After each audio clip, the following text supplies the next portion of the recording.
Good morning, everybody. As you know that in our social science class, nowadays we are learning history. And in history, we are on our first chapter, the French Revolution. This video is the fifth part of the chapter.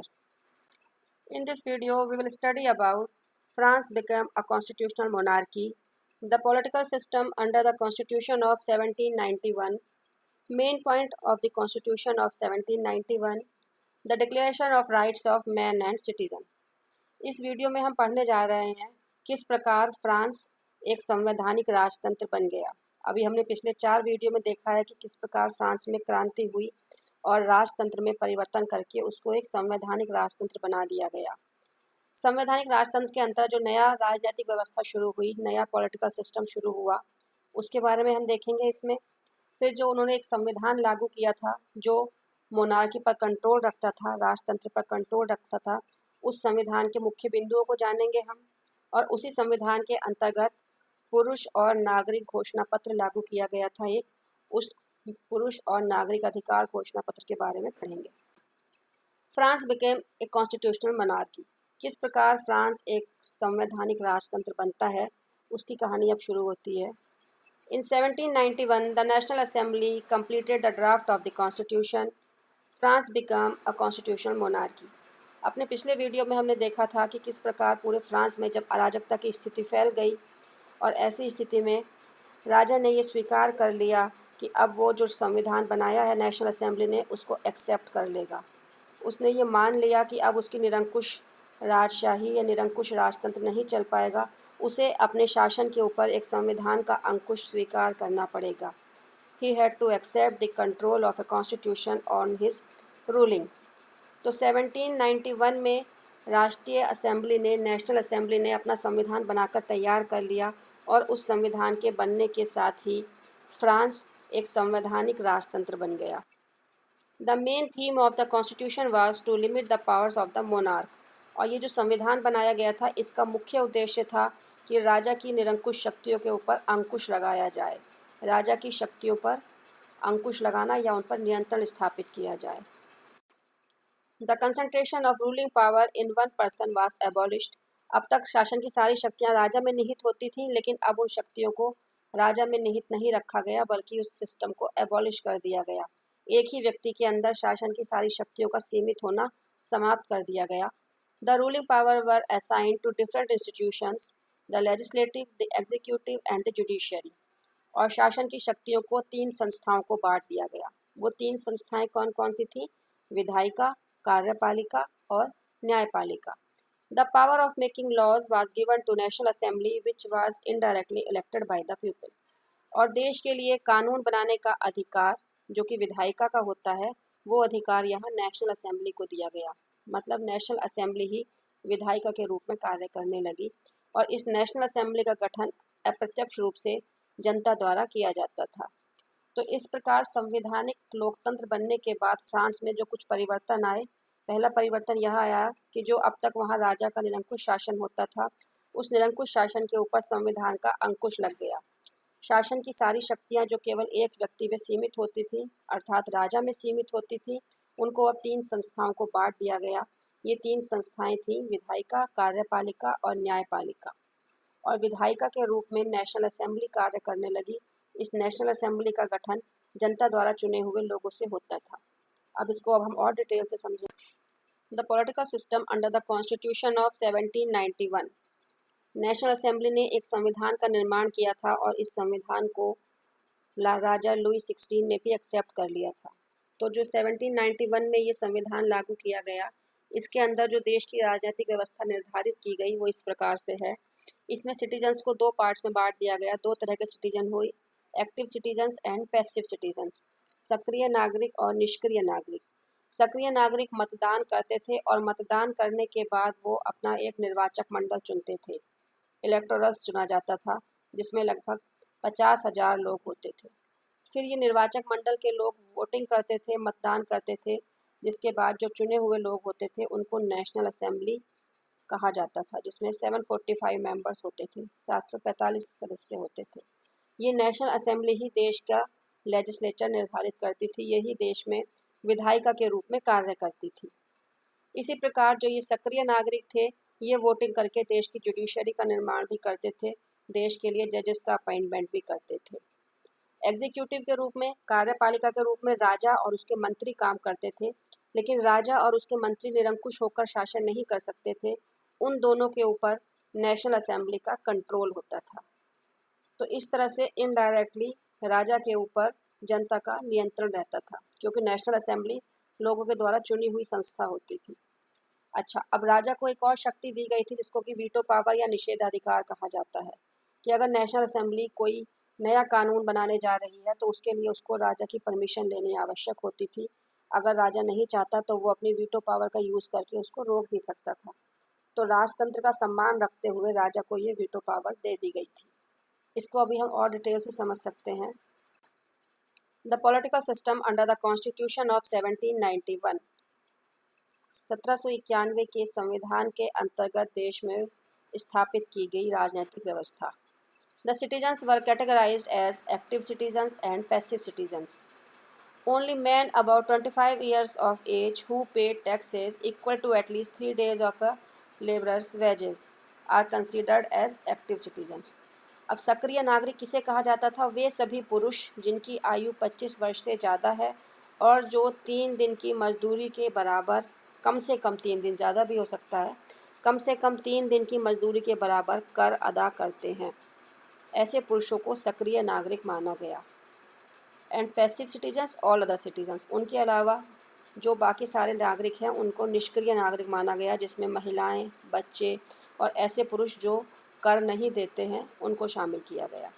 तो इस तरह से नागरिकों के बीच में division करने के लिए, कैटेगरी बनाने के लिए जो आधार बनाया गया, सबसे पहले तो उन्होंने उनका महिला या पुरुष होने को आधार बनाया, तो पुरुषों को ये अधिकार दिया गया। दूसरा, एज को क्राइटेरिया बनाया गया, तो मिनिमम 25 ईयर्स की एज रखी गई। और तीसरा उन्होंने रखा टैक्स पेइंग कैपेबिलिटी, टैक्स अदा करने की क्षमता। जो व्यक्ति कम से कम 3 दिन की मजदूरी के बराबर टैक्स दे सकता था उसको एक्टिव सिटीजन माना गया और उसको मतदान का अधिकार दिया गया। Only active citizens had the right to vote. The active citizens voted for a group of electors. The electorals choose the national assembly. तो जो ये एक्टिव सिटीजन होते थे ये मतदान करते थे और ये निर्वाचक मंडल का चयन करते थे, जैसे अभी हमने पीछे डायग्राम में देखा। और वो निर्वाचक मंडल मतदान करके नेशनल असेंबली का गठन करती थी। To qualify as an elector and a member of assembly, a man had to be among highest tax payer. अगर कोई व्यक्ति चाहता था कि वो मतदाता बने और या फिर वो असेंबली का सदस्य बने, नेशनल असेंबली के चुनाव में खड़ा हो, तो उसके लिए ज़रूरी है कि वो हाईएस्ट टैक्स पेयर की श्रेणी में होना चाहिए। उच्चतम स्तर के करदाताओं की श्रेणी में उसका शामिल होना ज़रूरी है। तो किसी भी नागरिक के लिए करदाता होना बहुत आवश्यक माना जाता था। अगर वो करदाता है, वो टैक्स पे कर रहा है, तो ये माना जाता था कि वो एक रेस्पॉन्सिबल सिटीजन है और उसको ये राइट है कि वो देश के पॉलिटिकल सिस्टम में डायरेक्टली या इनडायरेक्टली पार्टिसिपेट कर सकता है। डायरेक्टली पार्टिसिपेट करने के लिए वो खुद नेशनल असेंबली के इलेक्शन में खड़ा हो सकता है और इनडायरेक्टली के लिए वो वोटर बन सकता है, मतदान कर सकता है। National assembly worked as a legislative, so law was formed by the national assembly. तो जो ये नेशनल असेंबली जनता द्वारा चुनी गई संस्था होती थी, ये विधायिका के रूप में कार्य करती थी और देश के लिए कानूनों का निर्माण नेशनल असेंबली ही करती थी। The king and the ministers worked as executive. राजा और उसके मंत्री कार्यपालिका के रूप में कार्य करते थे, अर्थात नेशनल असेंबली जिन कानूनों को बनाती थी उनको एग्जीक्यूट करना, उनको लागू करना राजा और उसके मंत्रियों का काम था। The active citizens also voted for the formation of judiciary. ये जो सक्रिय नागरिक थे ये न्यायपालिका के गठन के लिए भी मतदान करते थे। National assembly kept control over the king and the ministers. और ये नेशनल असेंबली राजा और उसके मंत्रियों पर नियंत्रण रखती थी, उनके ऊपर कंट्रोल रखती थी। The king was given the veto power over the decisions of national assembly.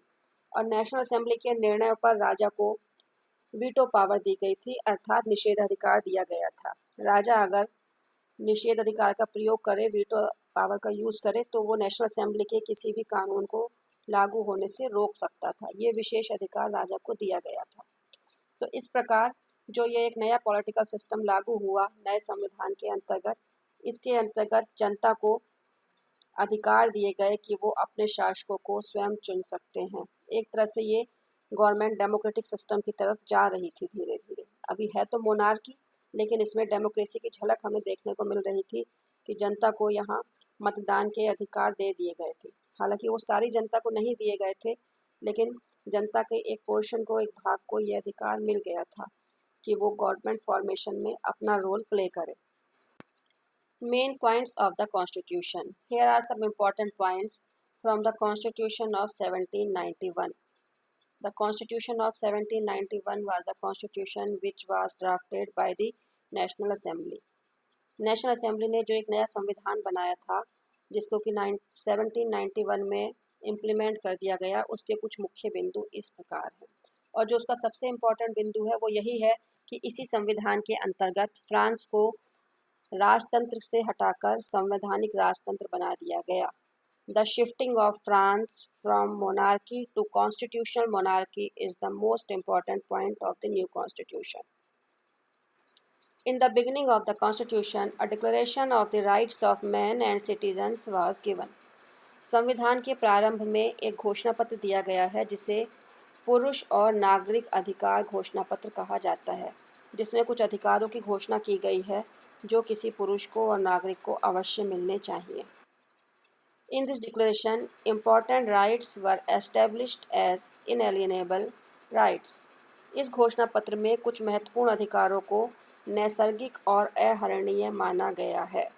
नैसर्गिक और अहरणीय मतलब ऐसे अधिकार जो कि प्राकृतिक होते हैं, प्रकृति ने दिया है और जिन्हें वायलेट नहीं किया जा सकता, जिन्हें छीना नहीं जा सकता, इनको ऐसा अधिकार माना गया है।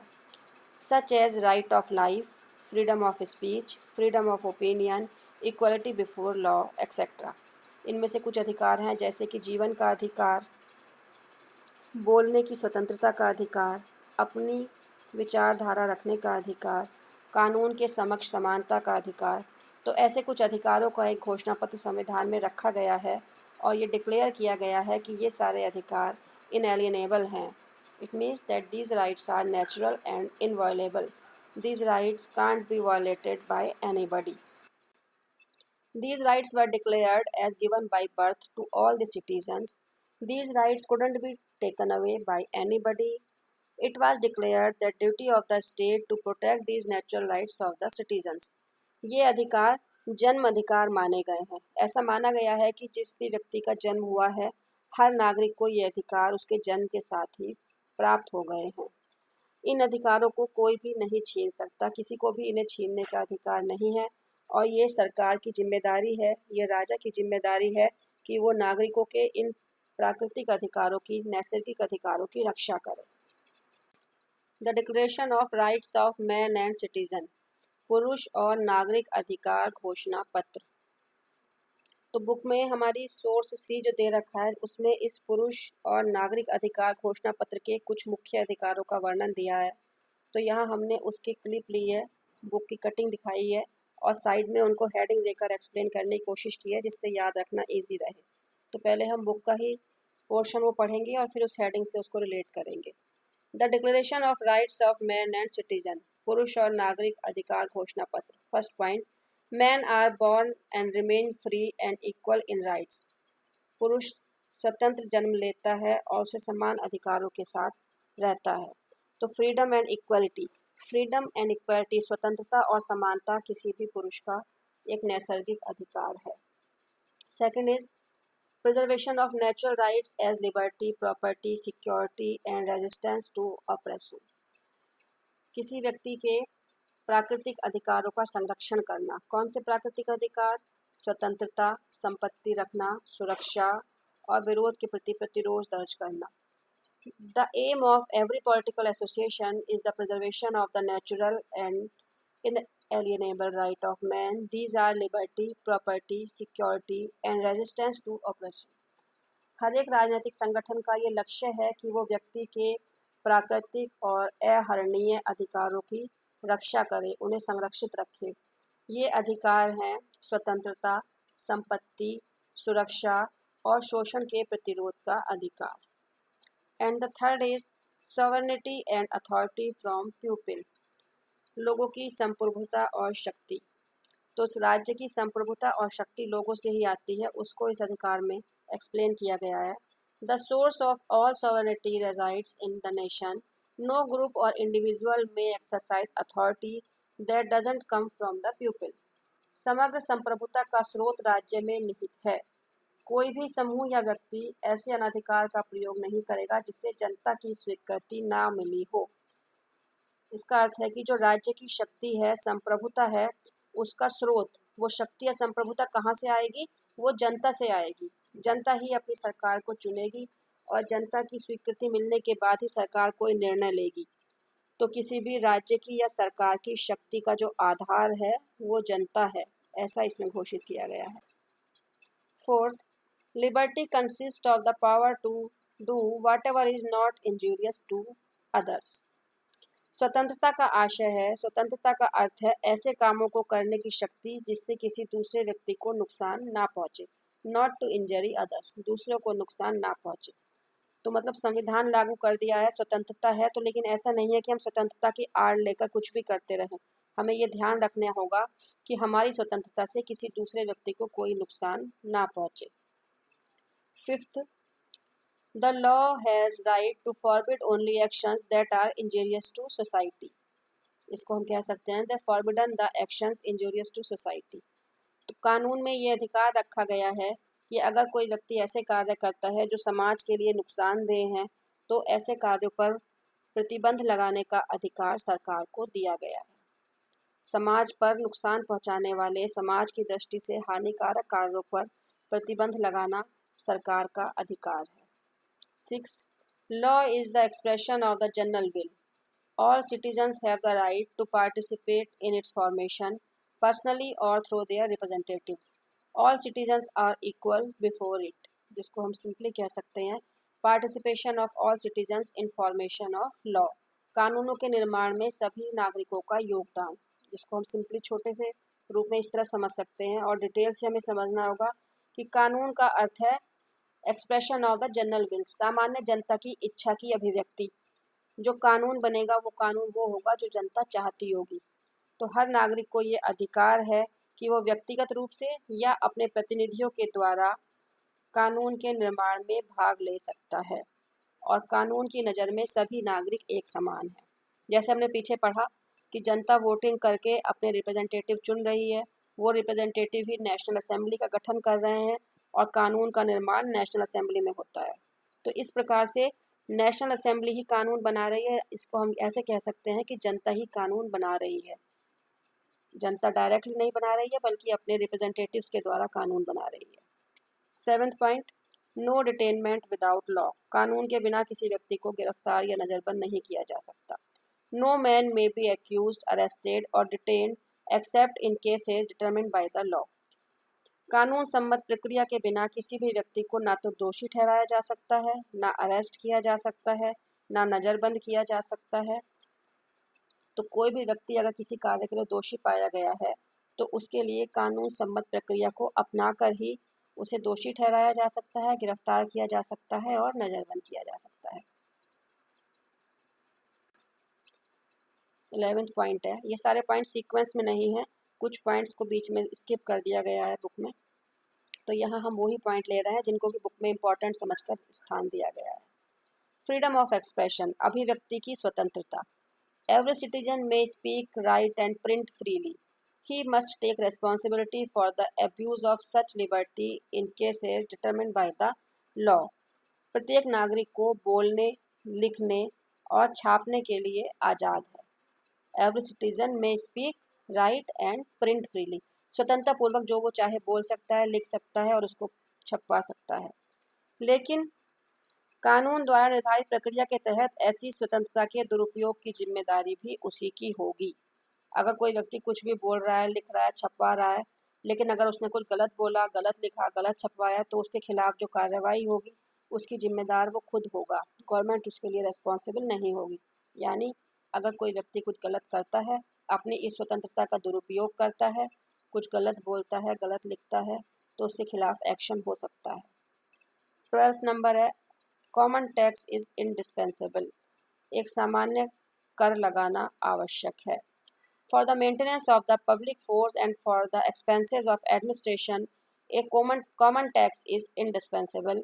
It must be assessed equally on all citizens in proportion of their means. Public force अपनी प्रशासनिक सेना, सार्वजनिक सेना और अपने प्रशासन को चलाने के खर्चों को रखने के लिए, खर्चों के भुगतान के लिए सरकार को एक सामान्य कर लगाना अपरिहार्य है, अर्थात अनिवार्य है। और इस कर का निर्धारण नागरिकों से उनकी आय के अनुसार किया जाना चाहिए।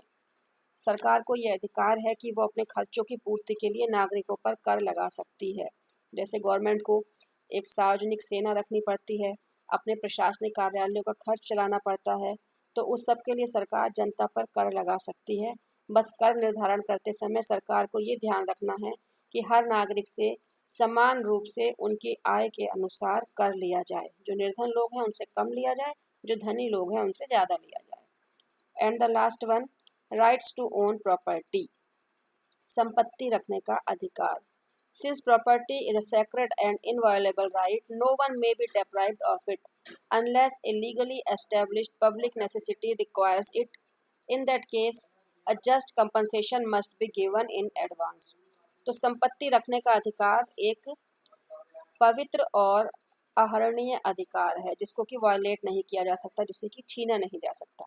संपत्ति रखने का अधिकार हर व्यक्ति का ऐसा अधिकार है जिसे छीना नहीं जा सकता और किसी भी व्यक्ति को इससे वंचित नहीं किया जा सकता।